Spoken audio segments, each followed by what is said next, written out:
Adacho, proszę cię, zrób jakiś film z kolejnością oglądania całego Dragon Balla. Wszystkie anime plus odcinki specjalne plus filmy.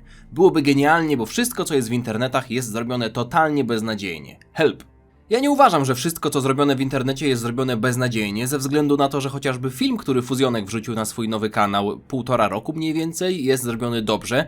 I też ze względu na to wstrzymywałem się od robienia filmu na ten temat, bo po pierwsze uważałem, że jest to temat trochę wyczerpany, po drugie uważałem, że jest to wiedza dość powszechna, ale od długich miesięcy cały czas raz na jakiś czas pojawia się taki komentarz, więc ten komentarz, który wam przeczytałem, przechylił te szale i stwierdziłem, że nagram taki poradnik ze względu na to, że uważam, że poradników albo takich filmów, które mają jakkolwiek pomóc, nigdy za wiele. Także dzisiaj pokażę wam, jak wygląda sprawa ze wszystkimi seriami telewizyjnymi, mangą, filmami i tak dalej, jeśli chodzi o serię Dragon Ball. Pokażę wam kilka proponowanych kolejności oglądania tych serii i oczywiście w filmie, w moim materiale są rozdziały, także jeśli chcecie sobie przewinąć do konkretnego tematu, to możecie śmiało to zrobić. A my zaczynamy od ogólnego podziału, żeby wam przedstawić, jak wygląda sprawa. Mówię to oczywiście dla osób, które o tym nie wiedzą, bo większość u mnie na kanale widzów już wie, jak to wygląda. Seriale animowane, czyli anime, manga i filmy kinowe. Taki można powiedzieć trójpodział Dragon Balla. My zaczynamy od seriali animowanych i podaję wam je w kolejności, w jakiej powstawały. Pierwszą serią telewizyjną był Dragon Ball, seria emitowana w latach 1986-1989,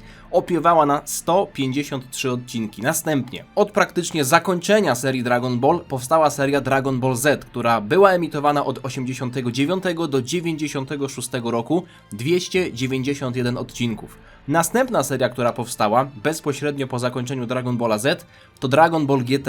Od 96 do 97 tylko 64 odcinki. Potem wielka przerwa aż do 2009 roku. I tutaj mamy serię Dragon Ball Kai, która miała dwa okresy swojej emisji, czyli 2009 do 2011 i od 2014 do 2015. 167 odcinków. Zaraz wam opowiem mniej więcej, na czym polegają te serie, żebyście wiedzieli, z czym to się je. Chwilę po zakończeniu Dragon Ball Kai w 2015 roku do 2018 roku powstała seria Dragon Ball Super, 131 odcinków. No i muszę też wspomnieć o serii, która została dopiero zapowiedziana. Jeszcze nie wiemy za wiele na jej temat. Oczywiście już 2 trailery, czy tam 3 nawet, już nie pamiętam dokładnie, były. Dragon Ball Daima, będzie ona miała premierę na jesień 2024 roku. Też będę ją oglądał, też polecam wam ją obejrzeć. Oczywiście jeszcze nie wiemy, co tam się będzie działo do końca, aczkolwiek jest to seria, która też powinna tutaj na tej linii czasu się znaleźć. Jedna wspominka, bo też wiem, że osoby się zastanawiają niektóre, gdzie na tej linii czasowej znajduje się seria Super Dragon Ball Heroes. Ja bym tej serii w ogóle nie brał pod uwagę. Super Dragon Ball Heroes to jest seria promocyjna, to jest seria internetowa, seria, która jest tak naprawdę reklamą gry o takim samym tytule i nie należy jej w ogóle brać pod uwagę. Tak jak powiedziałem, jest to reklama, nic nie wnosząca do głównej historii, także nie będziemy o niej mówić. Zanim wytłumaczę wam, czym jest Dragon Ball na przykład GT albo Dragon Ball Kai, przejdziemy na krótko do mangi, ze względu na to, że to jest też istotne. Z mangą sprawa jest bardzo prosta. Manga Dragon Ball, stworzona przez oryginalnego twórcę świętej pamięci Akirę Toriyamę, to jest Dragon Ball wydawany od 84 do 95 roku, 519 rozdziałów, a potem Dragon Ball Super od 2015 roku i nadal trwa. Póki co są 103 rozdziały. Akira Toriyama świętej pamięci był odpowiedzialny za historię, rysował to wszystko Toyotaro, ale generalnie te dwie mangi uznaje się za kanon. No i teraz kilka krótkich słów opisu, żebyście wiedzieli mniej więcej, o co tutaj chodzi. Pierwsze dwa anime, czyli Dragon Ball i Dragon Ball Z, to nic innego jak zanimowana manga Dragon Ball w całości. Oczywiście z drobnym dodatkiem odcinków fillerowych, jak to bywa w anime. Anime Dragon Ball Super to po prostu zanimowana manga Dragon Ball Super. Rzecz jasna tylko do pewnego momentu, konkretnie do 42 rozdziału, no bo jak widzicie anime zakończyło się w 2018 roku, a manga nadal trwa i ma w sobie do tej pory niezanimowane mangi. Oczywiście czasami też są tam odcinki fillerowe, które nie bazują na historii z mangi, i należy dodać tutaj bardzo ważną rzecz. W przypadku serii Dragon Ball Super istnieją wyraźne różnice między mangą a anime, o których wyglądzie i genezie teraz nie będę mówił. Opowiadałem o nich w poświęconych temu tematowi 2 materiałach, ale teraz wytłumaczę to jednym zdaniem tak. Sagi mają ten sam trzon historii, ale różnią się szczegółami. No dobra, ale w czym w takim razie są serie GT i Kai? GT to seria tworzona bez większego udziału Akiry Toriyamy. Opowiada ona o tym, co działo się po serii Dragon Ball Z, ale powszechnie jest uznawana za historię poboczną.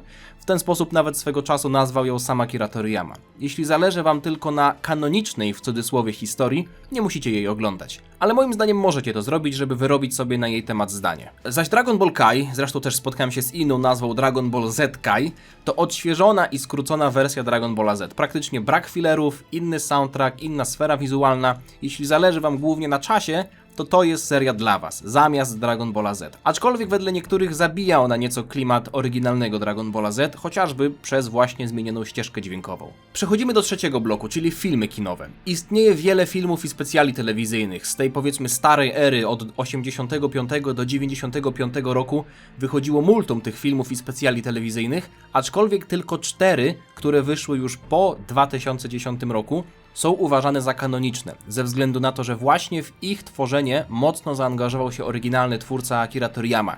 Nie mówię, że są to 4 najlepsze filmy, ale na potrzeby tego materiału skupię się tylko na nich. O reszcie filmów, jak chcecie, mogę nagrać osobny odcinek uzupełniający. 4 filmy, o których mówię, te 4 kanoniczne filmy to Dragon Ball Z Battle of God, czyli Bitwa Bogów z 2013 roku, Dragon Ball Z Resurrection of F, czyli Wskrzeszenie F, 2015 rok, Dragon Ball Super Broly z 2018 roku i Dragon Ball Super Super Hero z 2022 roku.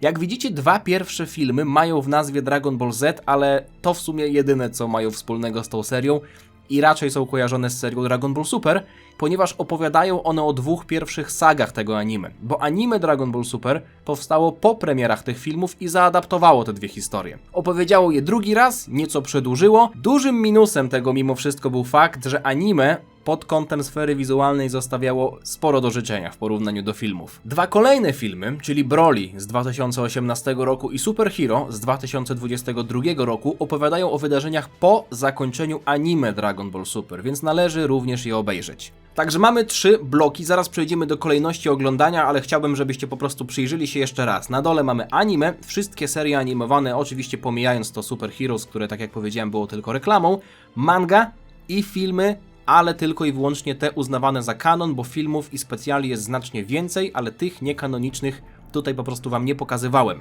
Także teraz przejdziemy do kolejności oglądania, jeśli nie chcecie czytać mangi, bo dużo osób prosi mnie o na przykład kolejność oglądania serii anime, prawda? Nie chcą czytać mangi, także od tego sobie zaczniemy. Ja oczywiście tej kolejności nie do końca polecam, bo uważam, że manga jest bardzo wartościowa i dużo wnosi, ale jeśli chcecie w ogóle ominąć mangę, to kolejność wygląda tak. Oglądacie pierwszą serię Dragon Ball, tę, która wychodziła w latach 80. Po zakończeniu Dragon Balla rozpoczynacie Dragon Balla Z, ewentualnie możecie obejrzeć Dragon Ball Kai zamiast Dragon Balla Z, bo tak jak powiedziałem, Kai to jest skrócona Z-ka. To już wybór należy do was, czy chcecie bardziej klimat, czy chcecie bardziej zaoszczędzenie czasu. Następnie po Z-ce oglądacie Dragon Ball Super. Następnie po zakończeniu anime Dragon Ball Super oglądacie film kinowy Dragon Ball Super Broly. To jest film, który opowiada o wydarzeniach, które działy się po zakończeniu anime. Następnie po Broly oglądacie film Super Hero, który jest praktycznie najnowszy. No i myślę, że mogę wam tutaj powiedzieć, że następne będzie do oglądania Dragon Ball Daima, które będzie miało premierę jesienią 2024 roku, czyli już niedługo. Nie wiemy do tej pory, w jakim miejscu na osi czasu ta historia będzie się działa, aczkolwiek biorąc pod uwagę, że jest to historia, w której bardzo mocno uczestniczył, w sensie przy której pracy uczestniczył świętej pamięci Akira Toriyama, to myślę, że będzie warto ją obejrzeć. No i pytanie, co zrobić z tym Dragon Ballem GT, który też jest jakby oficjalną serią, tylko że serią bez dużego udziału, a w zasadzie bez jakiegokolwiek znaczącego udziału Akiry Toriyamy. Ja myślę, że możecie obejrzeć, jeśli chcecie, Dragon Balla GT albo po zakończeniu oglądania tej powiedzmy normalnej ścieżki, którą wam przedstawiłem, na sam koniec jako taki dodatek, albo po Dragon Ballu Z. No bo to jest historia opowiadająca o tym, co się działo po Dragon Ballu Z. Dużo osób traktuje Dragon Balla GT jako alternatywną ścieżkę do Dragon Balla Super. Tak czy inaczej możecie zadecydować sami. Jeśli obchodzi was tylko, wzięty oczywiście w cudzysłów, kanon, to powinniście przeczytać mangę przede wszystkim. To wam tak powiem. Ale jeśli chcecie oglądać anime zamiast czytania, jeśli jest oczywiście taki wybór, to kolejność wygląda tak. Anime Dragon Ball, anime Dragon Ball Z albo Kai, tak jak wam powiedziałem, skrócona wersja Z-ki, anime Dragon Ball Super, film kinowy Dragon Ball Super Broly, I tutaj manga Dragon Ball Super, ze względu na to, że są wydarzenia, które nie zostały jeszcze zanimowane. Od 42 rozdziału mangi Dragon Ball Super do końca mangi Dragon Ball Super dzieją się wydarzenia, które opowiadają o dalszej części historii. Praktycznie moglibyście już na tym poprzestać, aczkolwiek, jak dobrze pamiętacie, jest jeszcze film kinowy Dragon Ball Super Super Hero, i ten film możecie obejrzeć zamiast czytania rozdziałów od 91 do 100, ze względu na to, że w tych rozdziałach ten film po prostu został opowiedziany drugi raz. Możecie po prostu mangę przeczytać do końca i zignorować film, a możecie sobie zrobić tak, że zamiast tych praktycznie 10 rozdziałów oglądacie sobie film kinowy. Jest jeszcze kwestia dwóch filmów, o których wcześniej wspomniałem, czyli Dragon Ball Z Battle of Gods i Dragon Ball Z Resurrection F. To są te filmy, które, tak jak powiedziałem, zostały zaadaptowane w anime Dragon Ball Super, czyli tak naprawdę zamiast oglądania dwóch pierwszych sag anime Dragon Ball Super możecie obejrzeć te filmy. I to zaoszczędzi wam 27 pierwszych odcinków, więc możecie obejrzeć film Battle of Gods, potem Resurrection of F i praktycznie macie zaoszczędzone 27 odcinków anime Dragon Ball Super, zaczynacie od 28. Więc kolejność, którą polecam ja, bo jeszcze dodam coś od siebie. Przede wszystkim to ja polecam przeczytać mangę, ale jeśli nie chcecie czytać mangi, to ja polecam wam taką kolejność. Anime Dragon Ball Z, nie Dragon Ball Kai, tylko po prostu Dragon Ball Z, nie ta skrócona wersja.